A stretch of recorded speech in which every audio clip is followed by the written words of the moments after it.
1991 doctoral thesis revolutionized the treatment of HIV/AIDS. At the height of her career, Dr. Mikovits published a blockbuster article in the journal Science. The controversial article sent shockwaves through the scientific community as it revealed that the common use of animal and human fetal tissues were unleashing devastating plagues of chronic diseases. For exposing their deadly secrets, the minions of Big Pharma waged war on Dr. Mikovits, destroying her good name, career, and personal life. Now, as the fate of nations hang in the balance, Dr. Mikovits is naming names of those behind the plague of corruption that places all human life in danger. So you made a discovery that conflicted with the agreed-upon narrative. Correct. And for that, they did everything in their powers to destroy your life. Correct. You were arrested. Correct. And then you were put under a gag order. For 5 years, if I went on social media, if I said anything at all, they would find new evidence and put me back in jail. And it was one of the few times I cried, and it was because I knew there was no evidence the first time. And when you can unleash that kind of force to force someone into bankruptcy with a perfect credit score, and so that I couldn't bring my 97 witnesses, which included the heads, Tony Fauci, Ian Lipkin, the heads of the public health and HHS, who would have had to testify that we did absolutely nothing wrong. And so what did they charge you with? Nothing. But you were in jail. I was held in jail with no charges. I was called a fugitive from justice. No warrant. Literally drugged me out of the house. Our neighbors are looking at what's going on here. They searched my house without a warrant, literally terrorized my husband for 5 days. They said, if you don't find the notebooks, if you don't find the material, which was not in my possession, but planted in my house. As if you took intellectual property from the laboratory. Is that correct? It was intended to appear as if I took confidential material, names, and intellectual property from the laboratory. And I could prove beyond a shadow of a doubt that I didn't. Heads of our entire HHS colluded and destroyed my reputation, and the Department of Justice and the FBI sat on it and kept that case under seal, which means you can't say there's a case or your lawyers are held in contempt of court. So you can't even get a lawyer to defend you. So every single due process right was taken away from me, and to this day remains the same. I have no constitutional freedoms or rights. Yet you sit here. I think a lot of people would probably have just taken the retirement out early, laid low, decided to come forth when your gag order has been released, to write a book called Plague of Corruption, Restoring Faith in the Promise of Science. And you are naming names. Absolutely. Apparently, their attempt to silence you has failed. And I have to ask, how do you sit here with confidence to call out these great forces and not fear for your life as you leave this building? Because if we don't stop this now, we can not only forget our republic and our freedom, but we can forget humanity, because we'll be killed by this agenda. So Anthony Fauci. My name is Dr. Tony Fauci. I'm the director. The man who is heading the pandemic task force was involved in a cover-up. He directed the cover-up. And in fact, everybody else was paid off, and paid off big time. Millions of dollars in funding from Tony Fauci's organization, National Institute of Allergy and Infectious Disease. These investigators that committed the fraud continue to this day to be paid big time by the NIAID. And the whole world is listening to his advice for how to handle this current pandemic. How do we know that what he's saying is what we need to be learning? What he's saying is absolute propaganda, and the same kind of propaganda that he's perpetrated to kill millions since 1984. We know from this study quite clearly that there will be a delay in progression significantly greater than for individuals who do not take the drug. It started really when I was 25 years old.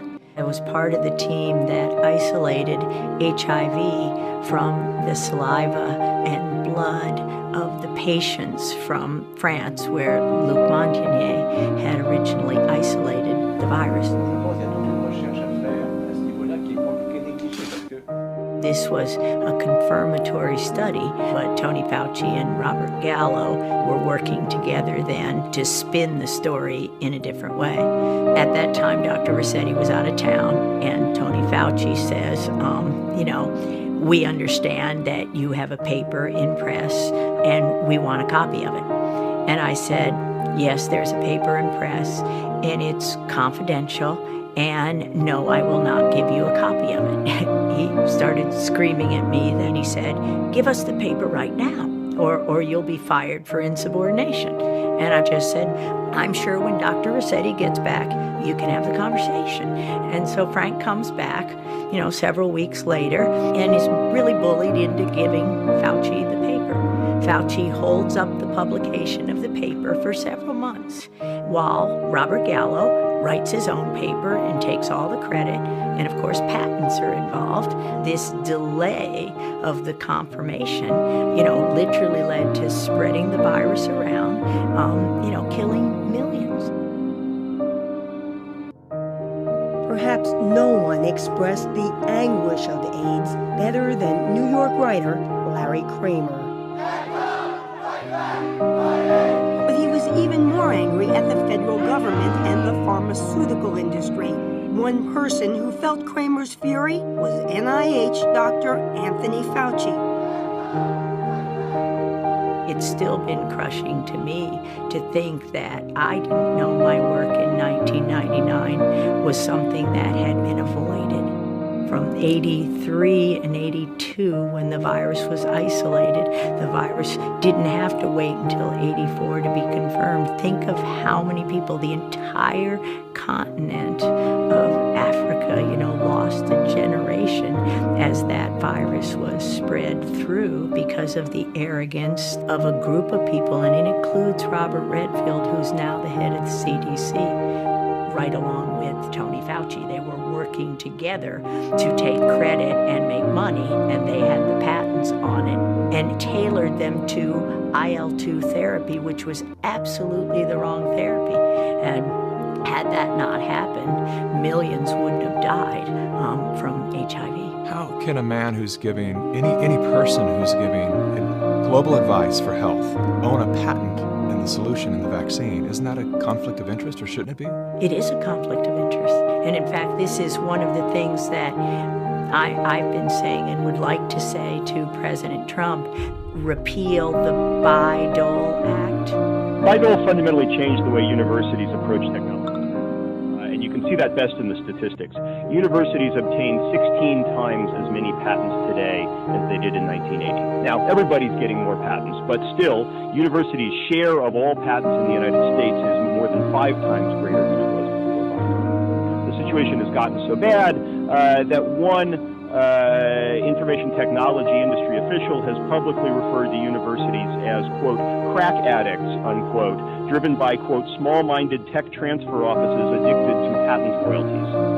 That act gave government workers the right to patent their discoveries, so to claim intellectual property for discoveries that the taxpayer paid for.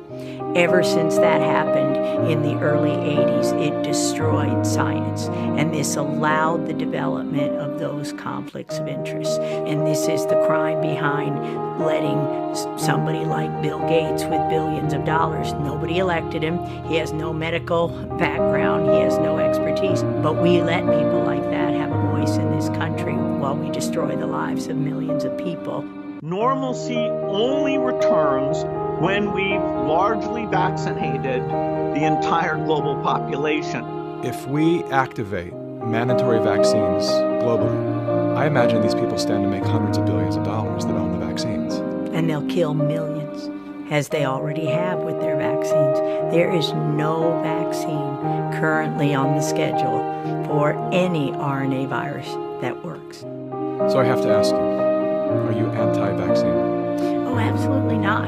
In fact, Vaccine is immune therapy, just like interferon alpha is immune therapy. So I'm not anti-vaccine. My job is to develop immune therapies. That's what vaccines are. Do you believe that this virus was created in a laboratory? I wouldn't use the word created, but you can't say naturally occurring if it was by way of the laboratory. So it's very clear this virus was manipulated, this family of viruses was manipulated and studied in a laboratory where the animals were taken into the laboratory, and this is what was released, whether deliberate or not. That cannot be naturally occurring. Somebody didn't go to a market, get a bat, the virus didn't jump directly to humans. That's not how it works. That's accelerated viral evolution. If it was a natural occurrence, it would take it up to 800 years to occur. This occurred from SARS-1 within a decade. That's not naturally occurring. And do you have any ideas of where this occurred? Oh yeah, I'm sure it occurred between the North Carolina laboratories, Fort Detrick, U.S. Army Research Institute of Infectious Disease, and the Wuhan laboratory. $3.7 million flowed from the National Institutes of Health here in the U.S. to the Wuhan lab in China, the same lab where many people have said that this coronavirus infection first originated.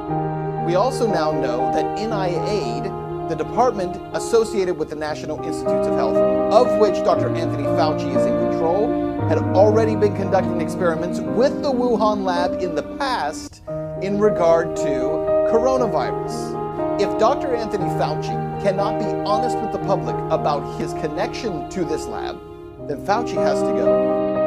In 1999, I was working in Fort Detrick in USAMRIID there, and my job was to teach Ebola how to infect human cells without killing them. Ebola couldn't infect human cells until we took it in the laboratories and taught them. It's hard to ignore the death tolls. People have been dying. They are dying from this in quite alarming numbers. How do you reconcile that? It's pretty easy when you see, for me, when you see what the government has done, and that is that they took, quoting Dr. Birx, we've taken a very liberal approach to mortality. If my husband were to die, who has COPD, his lungs have fibrosis, his lungs would look exactly like somebody with COVID-19 theoretically, but he has no evidence of infection. So if you're not testing and you don't have evidence of infection, and if you walked in there today, they'd call it COVID-19. And we hear this from the doctors and nurses who are upset. I've seen so many doctors online that have made their own webcam videos, just perplexed by the protocol that the CDC had given them. Well, last Friday I received a 7-page document that sort of told me that if I had an 86-year-old patient that had pneumonia but was never tested for COVID-19, but sometime after she came down with pneumonia, we learned that she had been exposed to her son who had no symptoms, but later on was identified with COVID-19, that it would be appropriate to diagnose on the death certificate COVID-19. When I'm writing up my death, I'm being pressured to add COVID. Why is that? Why are we being pressured to add COVID to maybe increase the numbers and make it look a little bit worse than it is? I think so. Why would they want to skew the number of deaths due to COVID-19? Well, fear is a great way to control people, and sometimes people's ability to think for themselves is paralyzed if they're frightened enough. And that's not where I want people to be. I want people to say, we're going to get through this. I'm going to use my head. I'm going to go to different sources. I'm going to listen to different sources, and I'm going to think for myself, because that's what America's about. If someone dies with COVID-19, we are counting that as a COVID-19 death. You don't die with an infection. You die from an infection. I've talked with doctors who have admitted that they are being incentivized to list patients that are sick or have died with COVID-19. Yeah, $13,000 from Medicare if you call it COVID-19. Right now, Medicare has determined that if you have a COVID-19 admission to the hospital, you'll get paid $13,000. If that COVID-19 patient goes on a ventilator, you get $39,000, 3 times as much. And you've killed them with the ventilator because you gave them the wrong treatment. All the things that just don't make sense, the patients I'm seeing in front of me, the lungs I'm trying to improve, have led me to believe that we are operating under a medical paradigm that is untrue. And I fear that this misguided treatment will lead to a tremendous amount of harm to a great number of people in a very short time. My next question is about Italy. I want to know why Italy was hit so hard. Italy has a very old population. They're very sick with inflammatory disorders. They got, at the beginning of 2019, an untested new form of influenza vaccine that had 4 different strains.